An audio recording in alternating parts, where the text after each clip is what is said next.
Two of you. Act 2. As You Like It. Scene 1. Enter the Duke, Senior, Amiens, and 2 or 3 lords like foresters. Now my co-mates and brothers in exile hath not old custom made this life more sweet than that of Are you painted Duke pulp? Senior? I thought I was Duke Senior. Oh, sorry. Yeah. I thought I had Duke. Okay, you're right. Go for it. Start again. Am I Duke Senior? Yes. Okay. All right. Sorry. Yes, you are. Sorry. Okay. Now, my co-mates and brothers in exile, hath not old custom made this life more sweet than that of painted pomp? Are not these woods more free from peril than the envious court? Here feel we not the penalty. Here feel we not the penalty of Adam, the season's difference, as the icy fang and churlish chiding of the winter's wind, which, when it bites and blows upon my body, even till I shrink with cold, I smile and say, this is no flattery. These are counselors that feelingly persuade me what I am. Sweet are the uses of adversity, which, like the toad, ugly and venomous, wears yet a precious jewel in his head. And this our life, exempt from public haunt, finds tongues in trees, books in the running brooks, sermons in stones, and good in everything. I would not change it. Happy is your grace that can translate the stubbornness of fortune into so quiet and sweet a style. Come, shall we go and kill us venison? And yet, it irks me, the poor dappled fools, being native burghers of this desert city, should in their own confines, with forked heads, have their round haunches gored. Indeed, my lord, the melancholy Jacques grieves at that, and in that kind swears you do more usurp than doth your brother that hath banished you. Today, my lord of Amiens and myself did steal behind him as he lay along under an oak, whose antique root peeps out upon the brook that brawls along this wood, to which place a poor sequestered stag that from the hunter's aim had taken a hurt, did come to languish. And indeed, my lord, the wretched animal heaved forth such groans that their discharge did stretch his leathern coat almost to bursting, and the big round tears coursed one another down his innocent nose in piteous chase. And thus the hairy fool, much marked of the melancholy Jacques, stood on the extremest verge of the swift brook, augmenting it with tears. But what said Jacques? Did he not moralize this spectacle? Oh yes, into 1,000 similes. First, for his weeping into the needless stream. Poor dear, quoth he, thou makest a testament as worldlings do, giving thy sum of more to that which had too much. Then, being there alone, left and abandoned of his velvet friends, 'tis right, quoth he, thus misery doth part the flux of company. Anon, a careless herd, full of the pasture, jumps along by him, and never stays to greet him. Ay, quoth Jacques, sweep on, you fat and greasy citizens. 'Tis just the fashion. Wherefore do you look upon that poor and broken bankrupt there? Thus, most invectively, he pierceth through the body of country, city, court, yea, and of this our life, swearing that we are mere usurpers, tyrants, and what's worse, to fright the animals and to kill them up in their assigned and native dwelling place. And did you leave him in this contemplation? We did, my lord, weeping and commencing upon the sobbing deer. Show me the place. I love to cope him in these sullen fits, for then he's full of matter. I'll bring you to him straight. Scene 2. Enter Duke Frederick with lords. Can it be possible? No, that saw them. It cannot be. Some villains of my court are of consent and sufferance in this. I cannot hear of any that did see her. The ladies, her attendants of her chamber, saw her abed, and in the morning early they found the bed untreasured of their mistress. Second Lord. My lord, the Rhenish clown, at whom so oft your grace was wont to laugh, is also missing. Hesperia, the princess's gentlewoman, confesses that she secretly o'erheard your daughter and her cousin much commend the parts and graces of the wrestler that did but lately foil the sinewy Charles, and she believes, wherever they are gone, that youth is surely in their company. Send to his brother. Fetch that gallant hither. If he be absent, bring his brother to me. I'll make him find him. Do this suddenly, and let not search and inquisition quail to bring again these foolish runaways. Scene 3. Enter Orlando and Adam meeting. Who's there? What, my young master? Oh, my gentle master. Oh, my sweet master. Oh, you memory of old Sir Roland. Why, what make you here? Why are you virtuous? Why do people love you? And wherefore are you gentle, strong, and valiant? Why would you be so fond to overcome the bony prizer of a humorous duke? Your praises come too swiftly home before you. Know you not, master, to some kind of men their graces serve them, but as enemies? No more do yours. Your virtues, gentle master, are sanctified and holy traitors to you. Oh, what a world is this, when what is comedy envenoms him that bears it? Why, what's the matter? Unhappy youth, come not within these doors, within this roof. The enemy of all your graces lies your brother. No brother yet. The son, yes, no, not the son. I will not call him son. Of him I was just about to call his father. Hath heard your praises, and this night he means to burn the lodgings where you used to lie, and you within it. If he fail at that, he will have other means to cut you off. I have heard him at his practices. This is no place, this house is but a biggery. Abhor it, fear it, do not enter it. Why, whither, Adam, wouldst thou have me go? No matter whither, so you come not here. What? Wouldst thou have me go and beg my food? Or with a base and boisterous sword enforce a thievish living on the common road? This I must do, or know not what to do. Yet this I will not do. So how I can, I rather will subject me to the malice of a diverted blood and bloody brother. But do not so. I have 500 crowns, the thrift tire I saved under your father, which I did store to be my foster nurse when service should in my old limbs lie lame, and unregarded age in corners thrown. Take that, and he that doth the ravens feed, yea, providently caters for the sparrow. Be comforted. To my age, where is the gold? All this I give you. Let me be your servant, though I look old, yet I'm strong, lusty, for in my youth I never did apply hot and rebellious liquors in my blood, nor did with unbashful forehead woo the means of weakness and debility. Therefore, my age is as a lusty winter, frosty, but kindly. Let me go with you. I'll do the service of a younger man in all your business and necessities. Oh, good old man, how well in thee appears the constant service of the antique world, when service sweat for duty, not for meed. Thou art not for the fashion of these times, where none will sweat but for promotion, and having that do choke their service up, even with the having.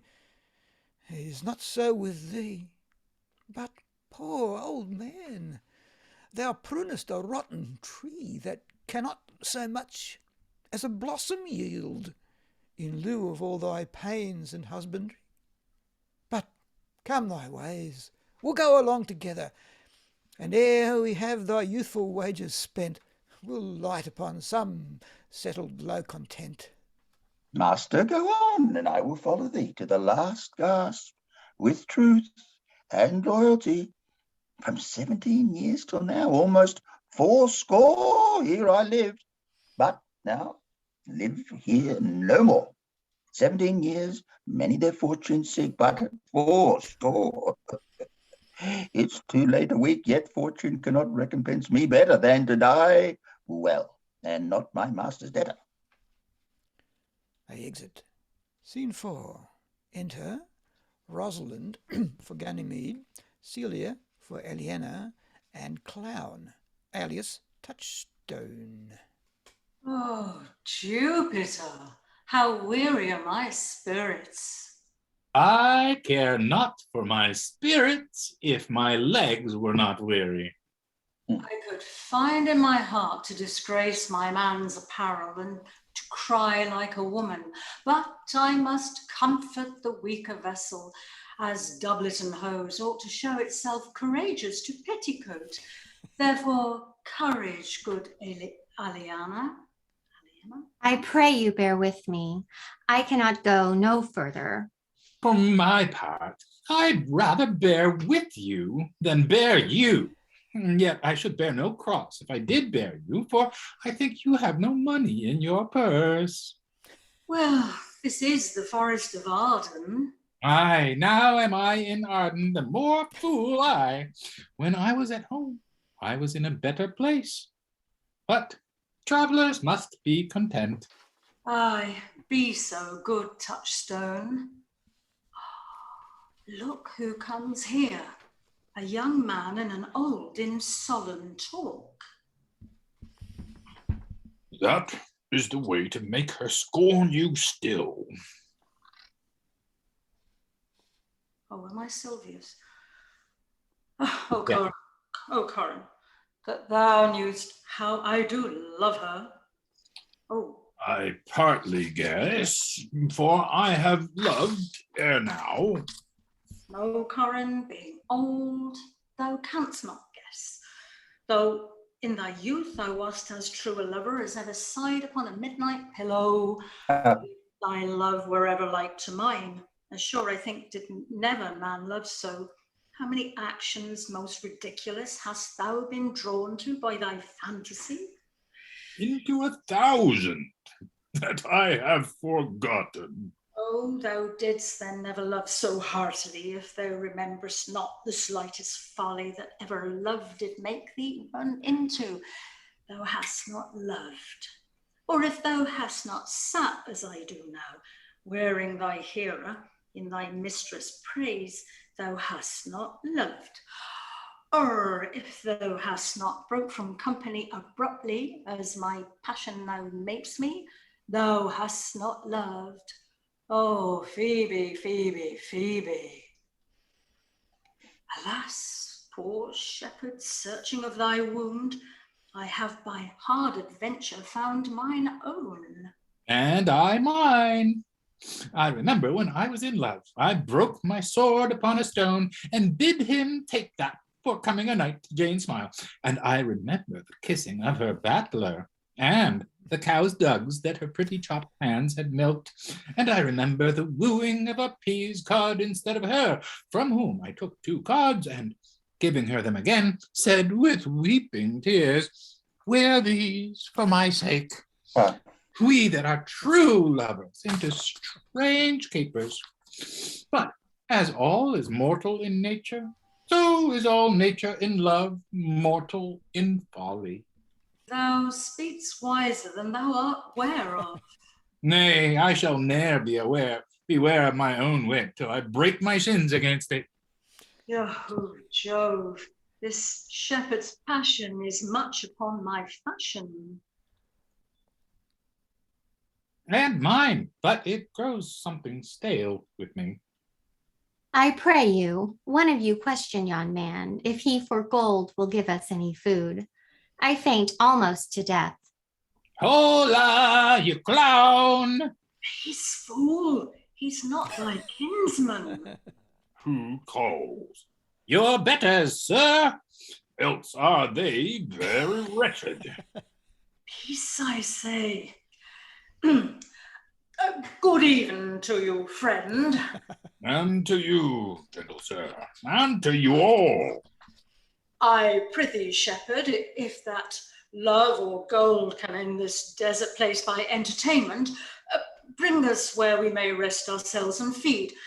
Here's a young maid with travel much oppressed, and faints for succour. Fair sir, I pity her, and wish for her sake, more than for mine own, my fortunes were more able to relieve her. But I am shepherd to another man, and do not shear the fleeces that I graze. My master is of churlish disposition, and little recks to find the way to heaven by doing deeds of hospitality. Besides, his coat, his flocks, and bounds of feed are now on sale, and at our sheepcote now, by reason of his absence, there is nothing that you will feed on. But what is, come see, and in my voice most welcome you shall be. What is he that shall buy his flock and pasture? That young swain that you saw here but erewhile, that little cares for buying anything. I pray thee, if it stand with honesty, buy thou the cottage, pasture, and the flock, and thou shalt have to pay for it of us. And we will mend thy wages. I like this place, and willingly could waste my time in it. Good lady, the thing is to be sold. Go with me. If you like upon report the soil, the profit, and this kind of life, I will your very faithful feeder be, and buy it with your gold right suddenly. You melancholy.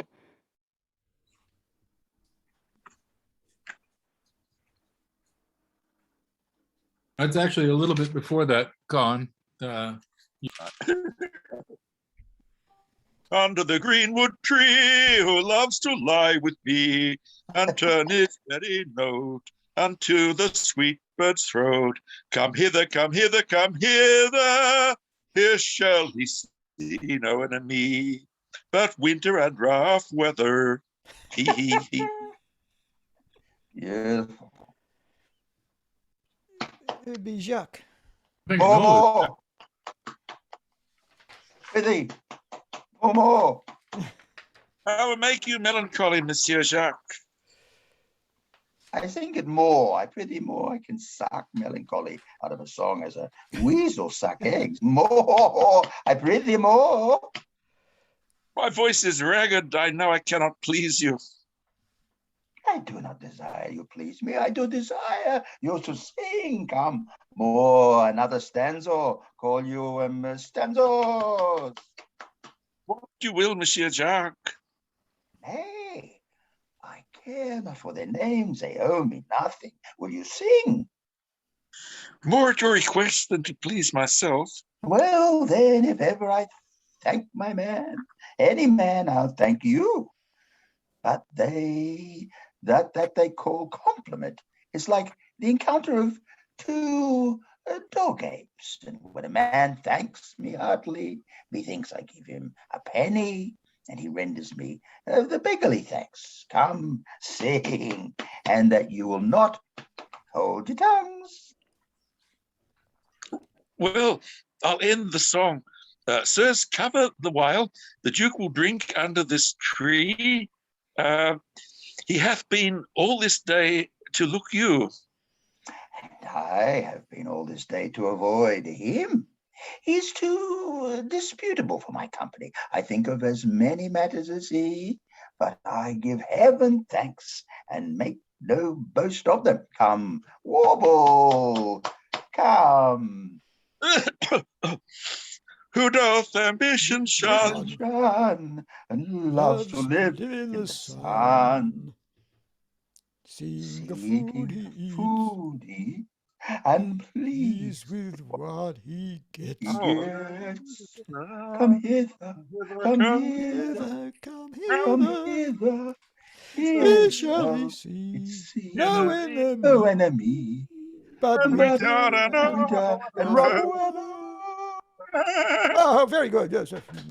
I'll give you a verse to this note, and I make yesterday in despite of my invention. And I'll sing it. Thus it goes. If it do come to pass that any man return us, leaving his wealth at ease, a stubborn will to please, dog them, dog them, dog them. Here shall we see Crossfoots as he, and if he will come to me. What's a duck, Dame? It is a Greek invocation to call fools into a circle. I'll go sleep if I can. If I cannot, I'll rail against all the firstborn of Egypt. And I'll go seek the Duke. His banquet is prepared. Scene 6. Enter Dear Orlando master, I and can Adam. go. No, further. I die for food. Here, lie I down and measure out my grave fare. Well, kind master.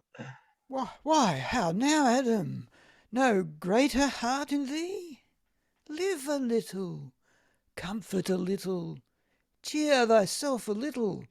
If this uncouth forest yield anything savage, I will either be food for it, or bring it for food to thee. Thy conceit is nearer death than my powers. For my sake, be comfortable. Hold death a while at arm's end. I will be here with thee presently, and if I bring thee not something to eat, I will give thee leave to die.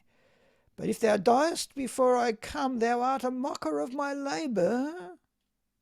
Well said. Thou look'st cheerly, and I'll be with thee quickly. Yet thou liest in the bleak air.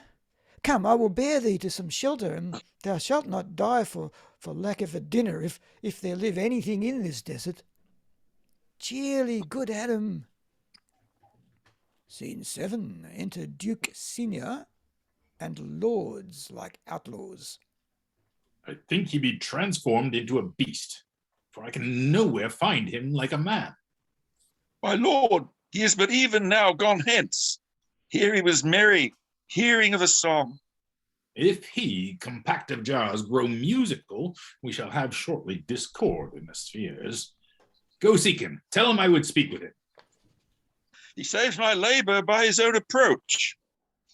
Why, how now, monsieur? What a life is this that your poor friends must woo your company? What, you look merrily. A fool, I met a fool in the forest, a motley fool, a miserable fool. World, I saw as I do live my food, I met a fool who laid him down and basked him in the sun and railed on Lady Fortune in good set terms, and yet a motley. Oh, fool, a good morrow, fool, quoth I. No, sir, quoth he, call me not fool till heaven hath sent me fortune. And then he drew a dial from his poke, and looking on it with lackluster eye, says very wisely, it's 10 o'clock. Thus we may see, quoth he, how the world wags. 'Tis but an hour ago since it was 9, and after 1 hour more 'twill be 11, and so from hour to hour we ripen, and then from hour to hour we rot, and thereby hangs a tale. When I did hear the motley fool say thus moral on the time, my lungs began to crow like chanticleer.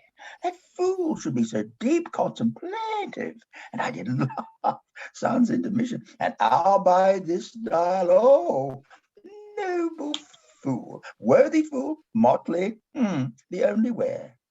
What fool is this? Worthy fool, one that hath been a courtier, and says, if ladies be but young and fair, they have the gift to know it, and in his brain, which is as dry as the remainder biscuit after a voyage, he hath strange places crammed with observation, the which he vents in mangled forms. Oh, that I were a fool! I am ambitious for a motley coat. Thou shalt have one. It is my only suit, provided that you weed your better judgments of all opinion that grows rank in them, that I am wise. I must have liberty with all, as large as charter as the wind, to blow on whom I please, for so fools have. And they that most galled with my folly, they most must laugh. And why, sir, must they so?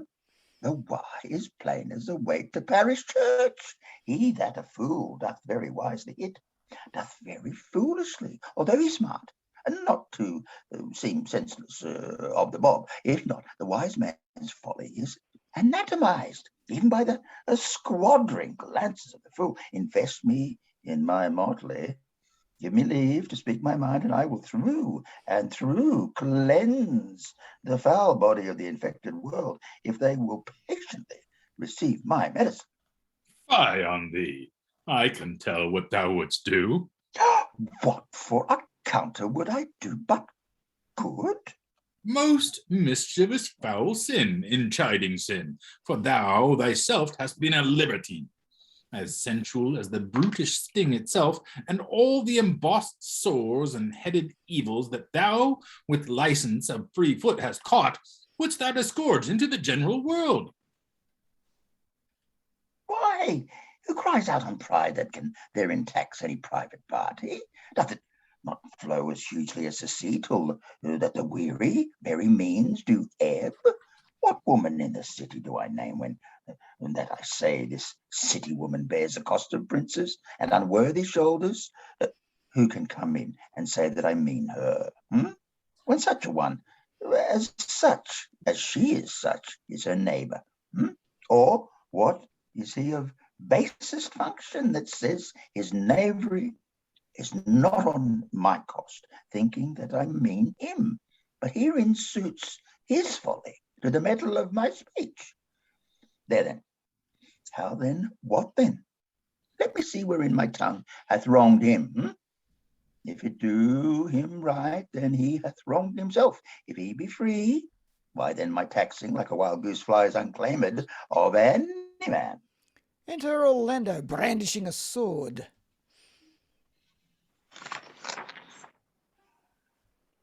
But who comes here? Forbear, eat no more. Why, I have eaten none yet. Nor shalt, not till necessity be served. What kind should this cock come of? Art thou thus boldened, man, by thy distress, or else a rude despiser of good manners, that in civility thou seemst so empty? You touched my vein at first. The thorny point of bare distress hath ta'en from me the show of smooth civility. Yet am I inland bred, and I know some nurture. But forbear, I say, he dies that touches any of this fruit, till I and my affairs are answered. And you will not be answered with reason. I must die. What would you have? Your gentleness shall force more than your force move us to gentleness. I almost die for food, and let me have it. Sit down and feed, and welcome to our table. Speak you so gently? Pardon me, I pray you. I thought that all things had been savage here, and therefore put I on the countenance of stern commandment. But whate'er you are, that in this desert inaccessible, under the shade of melancholy boughs, lose and neglect the creeping hours of time, if ever you have looked on better days, if ever been where bells have knolled to church, if ever sat at any good man's feast, if ever from your eyelids wiped a tear, and know what 'tis to pity and be pitied, let gentleness my strong enforcement be, in the which hope I blush and hide my sword. True is it that we have seen better days, and have with holy bell been old to church, and sat at good men's feasts, and wiped our eyes of drops that sacred pity hath engendered, and therefore sit you down in gentleness, and take upon command what help we have, that to your wanting may be ministered. Then but forbear your food a little whiles I, like a doe, I go to find my fawn and give it food. There is an old poor man, who after me hath many a weary step limped in pure love, till he be first sufficed, oppressed with two weak evils, age and hunger. I will not touch a bit. Go find him out, and we will nothing waste till you return. I thank you, and be blessed for your good comfort. Thou seest, we are not all alone unhappy. This wide and universal theatre presents more woeful pageants than the scene wherein we play in.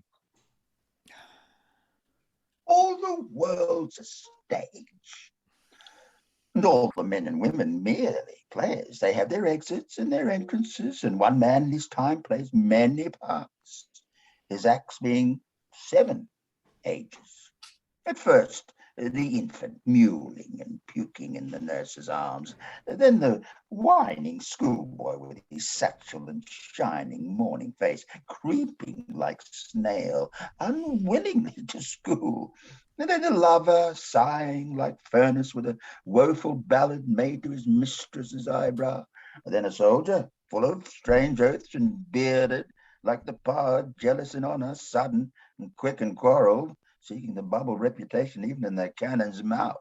And then the justice, in fair round, well, with good capon lined, his eyes, and severe and beard, a formal cut full of wise saws and modern instances, and so he plays his part. The 6th age shifts into the lean and slippered pantaloon, with spectacles on nose and pouch on side. His youthful hose, well saved, a world too wide for his shrunk shank, and his big manly voice, turning again towards childish treble, pipes, and whistles, and his sound, this last scene of all that ends this strange eventful history, is second childishness, mere oblivion. Sans teeth, sans eyes, sans taste, sans everything. Enter Orlando, carrying Adam. Welcome.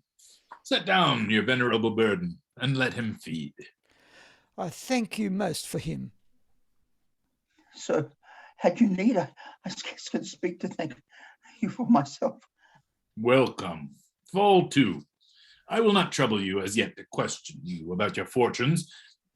Give us some music, and, good cousin, sing. Blow, blow, thou winter wind, thou art not so unkind as man's ingratitude.